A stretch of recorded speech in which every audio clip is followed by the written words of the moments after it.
আসসালামু আলাইকুম। ২০২৫ শিক্ষাবর্ষে মাধ্যমিক বিদ্যালয়ে তোমরা যারা ষষ্ঠ শ্রেণীতে আছো, তোমাদের মোট ১০টি বিষয় থাকবে। তোমরা স্ক্রিনে দেখতে পাচ্ছ।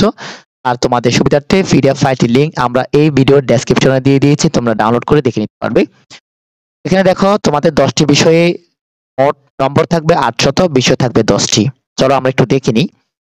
প্রথমত দেখো, বাংলার প্রথম পত্র থাকবে তোমাদের বার্ষিক পরীক্ষায়, অর্ধবার্ষিক পরীক্ষায় নম্বর হবে ১০০-তে, অর্থাৎ ১০০ নম্বরে পরীক্ষা হবে।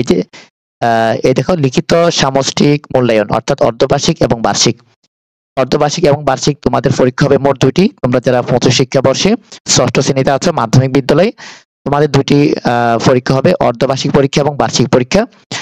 আর অর্ধবার্ষিক এবং বার্ষিক পরীক্ষা প্রত্যেক পরীক্ষায় তোমাদের ১০০ নম্বরের পরীক্ষা হবে। বাংলা প্রথম পত্র, বাংলা দ্বিতীয় পত্র হবে ৫০ নম্বরে, ইংরেজি পত্র ১০০ নম্বরে, ইংরেজি দ্বিতীয় পত্র ৫০ নম্বরে, গণিত হবে ১০০ নম্বরে, হবে ১০০ নম্বরে, বাংলাদেশ ও বিশ্ব পরীক্ষা হবে ১০০ নম্বরে, তথ্য যোগাযোগ প্রযুক্তি হবে ৫০ নম্বরে, ধর্ম শিক্ষা হবে ১০০ নম্বরে। যে এখানে দেখো, ধর্ম শিক্ষা বলতে যারা যে ধর্মে নিয়ে থাকবে, ইসলাম ধর্ম বা হিন্দু ধর্ম শিক্ষা বা খ্রিস্ট ধর্ম শিক্ষা বা বৌদ্ধ ধর্ম শিক্ষা, যে কোনো একটি নিবে, ১০০ নম্বরের পরীক্ষা হবে। আর আরবি, সংস্কৃত, ফালি, শারীরিক শিক্ষা ও স্বাস্থ্য, কর্ম, জীবনমুখী শিক্ষা বা কৃষি শিক্ষা অথবা গাছবিজ্ঞান অথবা চারু কারুকলা অথবা সঙ্গীত, যে কোনো একটি নিতে হবে।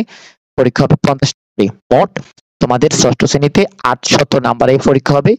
আর তোমাদের পরীক্ষা থাকবে ২টি, অর্ধবার্ষিক পরীক্ষা এবং বার্ষিক পরীক্ষা। বন্ধুরা, আশা করি বুঝতে পেরেছো। এটা হচ্ছে তোমাদের ষষ্ঠ শ্রেণীর যারা ২৫ শিক্ষাবর্ষে ২০২৫ সালে ষষ্ঠ শ্রেণীতে থাকবে, তোমাদের এই ১০টি বই এবং এই ৮০০ নাম্বারে পরীক্ষা হবে, অর্ধবার্ষিক এবং বার্ষিক। তোমাদের সুবিধার্থে আমরা তোমাদের অন্যান্য বিষয়ের অর্থাৎ এই ১০টি বিষয়ের প্রত্যেকটি বিষয়ের বই আপলোড করা হয়েছে আমাদের ইউটিউব চ্যানেলে, প্লেলিস্টে গিয়ে দেখবে। তোমাদের জন্য শুভকামনা। ভালো থাকবে, সুস্থ থাকবে। আল্লাহ হাফেজ।